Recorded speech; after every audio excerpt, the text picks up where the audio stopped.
Good afternoon, Lisa. Good afternoon, Andrew. And good afternoon, Gus Cyberhead. Good afternoon, Gus. What's that, Gus?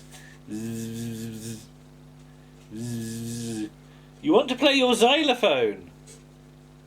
Well, you can't play your xylophone at the moment, but we can do some cyber hops. Okay. For Warren, can't Yes. we? As happy birthday to Warren. Yes, for tomorrow. And he earns 5 cyber hops, doesn't Yes, he? he does. So hang on, let's count these. 1, 2, 3, 4, 4, 5. 5. Well done, Gus. Right, you can go and sit down over there. Okay? Right, happy birthday, Warren. Yes, happy birthday. Right, what have we got? More hiddy-hee. Hiddy-hee? Oh, hidey-hi. even. Even, yeah. Charity begins at home, apparently. Studio TC3, 16th of November 1980, which was a Sunday. Transmission Thursday the 26th of March 1981 at 8 p.m. Duration 29 minutes and 11 seconds, so 3 seconds shorter than last week. Audience rating 15.55 million, exactly the same as last week. Okay. So there we go. Better get me notes now. Yes. Right, the Great Egg Race. Brian no, that's the wrong one, isn't it? That is the wrong Charity ones. begins at home. Right. So we start off with Ted shaving, doesn't he, over his Basin. basin. I was going to say sink. There's a difference between a sink and a basin, isn't there? Well, Yeah. I think it's just a different word, isn't it? I don't know. I think whatever. You get a sink in the kitchen and the basin in your In the bathroom. Okay. Spike comes in. He's dressed as a funny dustbin. These are getting increasingly surreal, aren't They they? are, yes.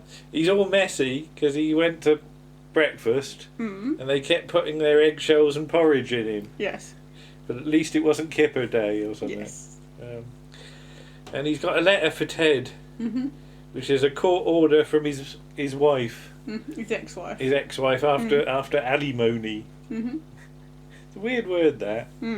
It sounds like all your money, doesn't it? But apparently he owes £78, and he's got to pay it off weekly, isn't An he? extra £2 a week. Yeah. So he knows what to do. The campers can pay, basically. Yeah, for his beer, because that bang goes his beer money. Yeah. So. So he can get free drinks off of campers quite easily by turning on the charm. Yes. And Spike wonders whether he did ever love his wife. And he says, yes, on the 26th of March 1951. What did that conjure up in your head, Lisa? Were there some shenanigans that day, do you Possibly, think? yeah. Some goings on? Yeah, and he's been paying for it ever since.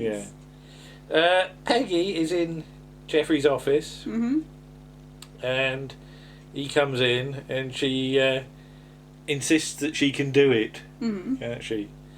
And she shows her legs. What do you think of her legs? Yeah, okay. Not really my kind of thing. So. But she says that he's the key to her fate, because with his help she can be a yellow coat. Yes. Then she does a demonstration of her abilities. Yes. So she picks up the phone and starts using it like a microphone, doesn't she? So she starts bellowing hidey-hi and doing a routine to the campers. Yeah. She goes on about announcing various events, including the Knobbly Knees competition. And there's a shot of her knees knocking together. Yeah. And the Mr. Universe competition. So she does some sort of posing, doesn't she? Yes. She does. You two can have a body like mine. But yeah, in the evening she could be all alluring and be a femme fatale. Yes. And then I put, somebody's highly amused by all this in the audience, because you get one of those shrieking laughs, don't you, that you sometimes get with studio audience. Then she starts doing a whole singing routine, doesn't she? Sort of moving about the thing, and then it goes back on the desk and like does her legs in the air at one point, like she's riding a bicycle or something. And then eventually Gladys comes in and sort of starts to tell her off, but she has to pause for several seconds because of the audience applause. So everybody just has to stand there like a lemon whilst the studio audience are clapping. But she's threatened with being reported to Miss Cathcart. Oh heck is the I think that's the first mention of Miss Cathcart. Possibly. Well. I don't know whether she gets a mention in the pilot or not. I'm not sure, but whatever. And I love the way Jeffrey ends up with the phone, which has clearly got somebody on at the other end, wondering what the hell all that was about. Yes. And he sort of looks at it and sort of goes, I'm sorry, it was, and he just doesn't know what to say, does he? But Gladys says Peggy's a nuisance, and she should go through the proper channels. Yes. And people take advantage of Jeffrey's soft heart, and he needs protecting, doesn't he? Do you think Gladys is quite keen on protecting him? She is, yes. I've never heard it called that before. But apparently there's been a report from admin about all the items that the campers are knocking off every week when they go home, because they take all the sheets and blankets and light bulbs and everything under the sun. Basically everything that's not screwed down, isn't it? Yeah. Makes it. Have you ever nicked from a hotel? No. No? Yeah. We're too good, aren't we? Yeah. You know. But you can't search the campers. Joe Maplin wouldn't allow it. No. But there's a letter from Joe Maplin, the first of many of these. Yes. And Jeffrey has a look at it. It's not very good English, he says, so that sets up the gag, but he's got to read it out as it is. Sylvia briefly comes in and is sent out straight away, and she does an impression of Gladys outside, doesn't she? Yes. And Gladys does one of her sort of long-suffering faces, doesn't she? She's quite good, looking quite sad, isn't she? She is. Because you say about they're quite mean to her sometimes. They are. So Jeffrey had to say good morning to everyone and read the letter out, and I won't do the whole transcript, but it's things like, "You all done a swell job last season." It's in his own words, of course. He's very keen to point that out. So keep them smiles flashing. And you don't want to see funeral faces, does he? And what was it? Yvonne and Barry say they have to be what's the word? Sort of serious. Yeah. Well, I was going to say more sort of appropriate, isn't it? Because when they're dancing, you can't grin like Bugs.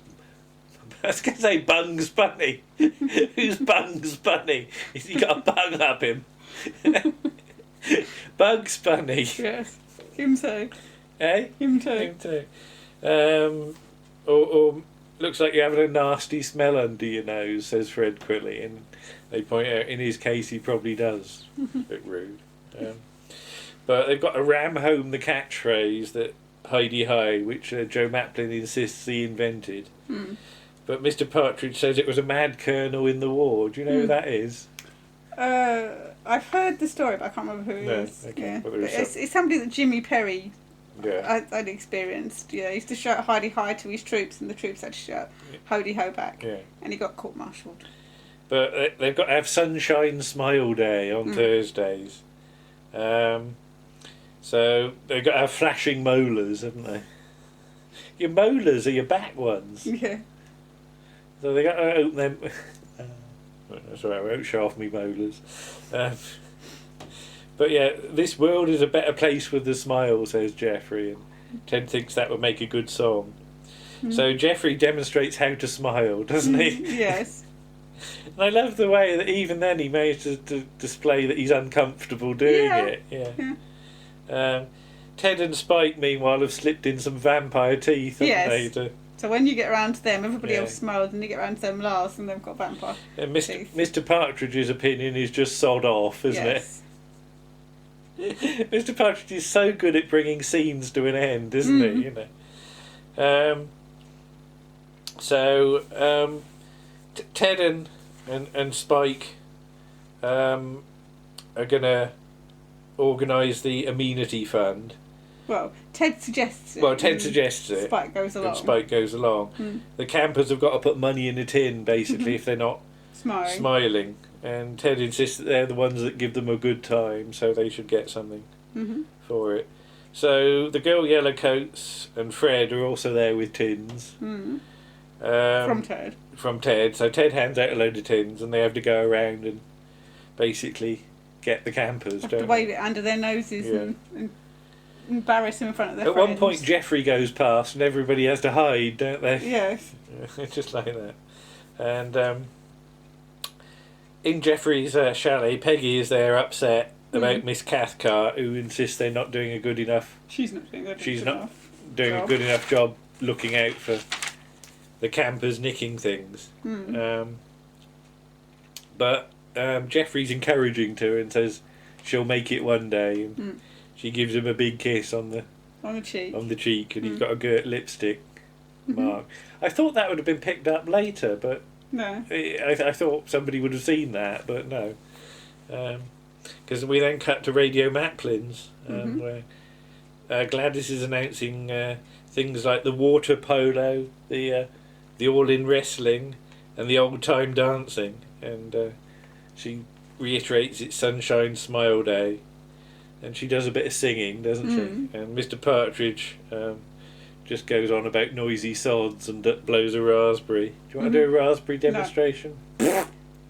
There you go. So the girls sort of start prowling with their tins, and so does Ted. And it's Spike. There's a bloke reading a newspaper. Yes.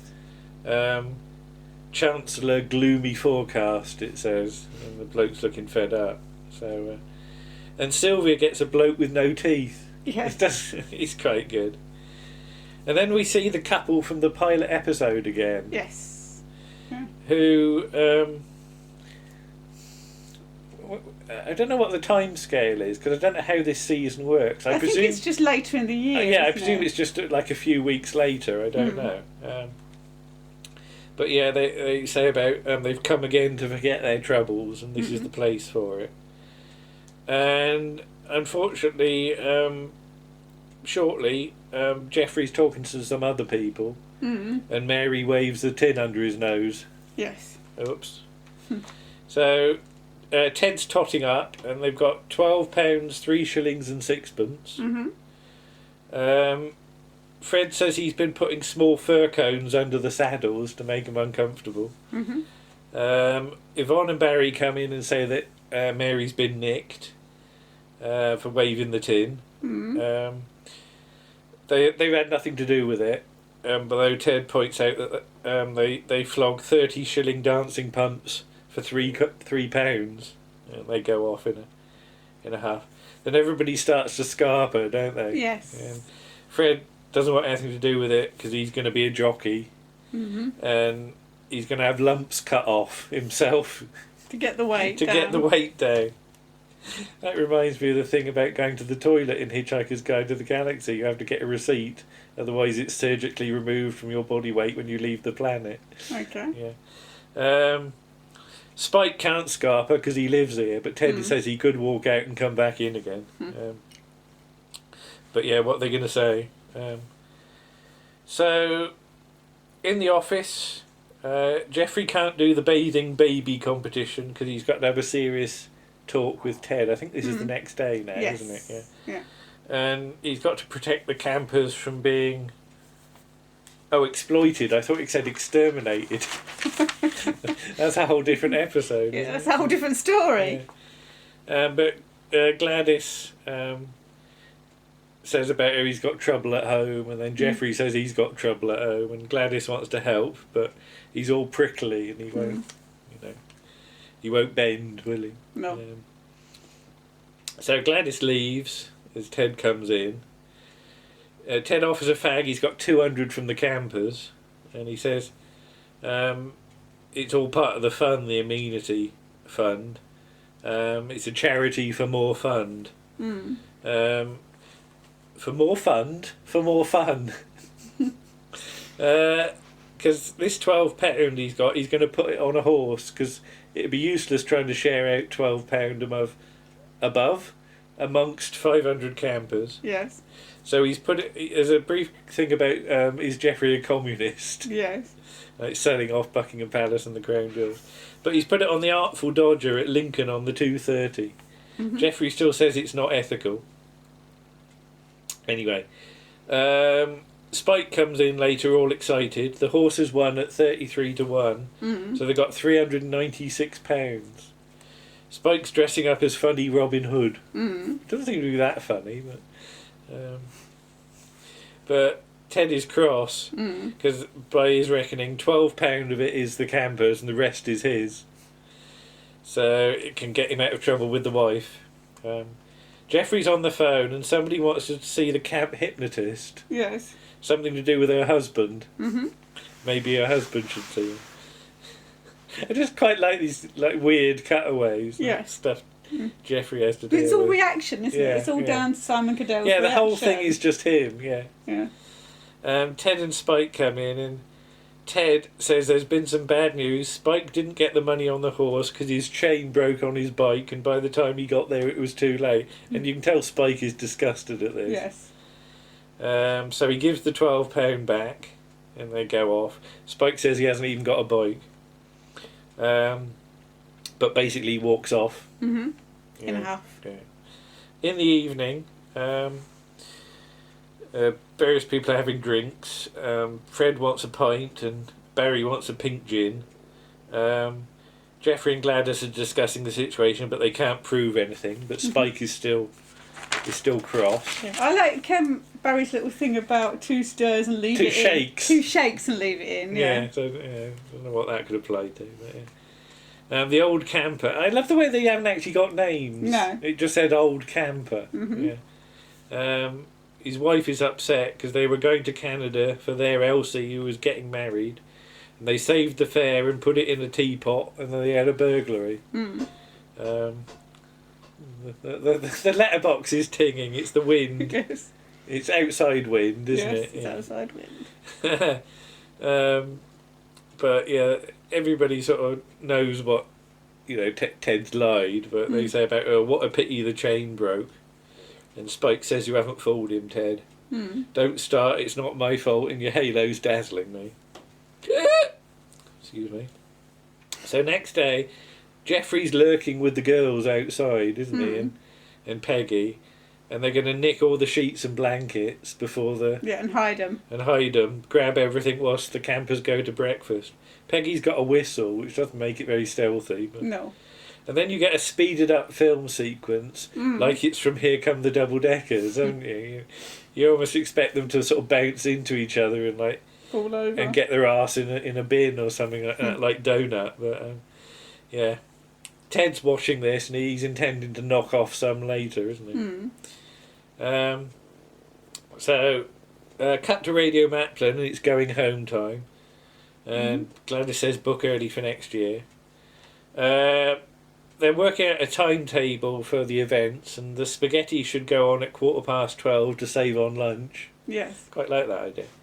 And the old couple come in to say thank you, because they've got the ticket, and they got it from the Amenity Fund, and they were given £1 too much, so they give the pound back.